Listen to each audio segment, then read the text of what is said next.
कामाख्या नगर Sarangdhar stadium ठारे उपखंड स्तरीय साधारणतंत्र दिवस पालित होईछि। 76तम साधारणतंत्र दिवस समारोह रे उपजिलापाल विभूद गडनायक मुख्य अतिथि भावे जोगदे जातीय पताका उत्तोलन करिसंती। यहाँ पर परेड अभिवादन ग्रहण करिसंती। निज अभिभाषण रे मुख्य अतिथि कहिसंती समस्त भारतीयों पाई आजी दिन स्वतंत्र पर्व। आजिर दिन रे महान जननायकों मने पकेइबा आमर परम सुजोग होईछि। देशर अखंडता बजाया सह सुशासन जोगई देबा आमर लक्ष्य रहिछि। यह सहित कहिसंती संविधान को रक्षा करिबार दायित्व आम समस्तंकर। एहाकू सुचारू रूपे तुलेइबा दरकार।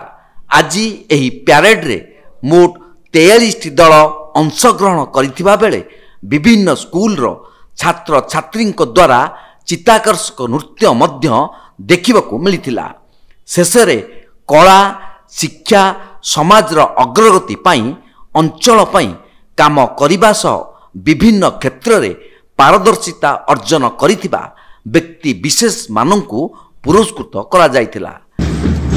घोष बातरे जो माने हमकु सहायता करचंती 44 नंबर प्लाटून जांको पाई आज ये तारे रोमांचकर होची। घोष बातर ताले ताले अति सुंदर भाव रे ये तारे चली अभिवादन ग्रहण करचंती पूज्य मुख्यमंत्री महोदय। सरस्वती शिशु विद्या मंदिर कुनि कुनि कलाकार माने घोष बातर अछन। प्लाटून कमांडर विजयरंजन साहू, पताका वाहक अभिषेक महांती एवं ओडिशा आदर्श विद्यालय जमशेदपुर प्लाटून कमांडर स्वागत कुमार भोटिया, पताका वाहक बलराम मिश्र। एहिपरि भाव में मोट 45 दल आज कामाख्या नगर सदर महकुमास्थ सारंगधर स्टाडियम रे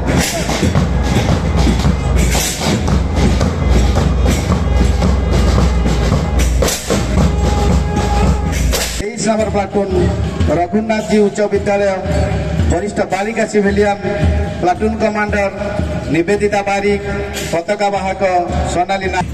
24 नंबर प्लाटून सरस्वती शिशु विद्या मंदिर वरिष्ठ बालक सिविलियन प्लाटून कमांडर शाश्वत बेहेरा, पताका वाहक श्रीमान नारायण मंदिर वरिष्ठ बालिका civilian platoon commander Akshay Malini Panigrahi, पताका वाहक स्वाति लिप्सा महंत।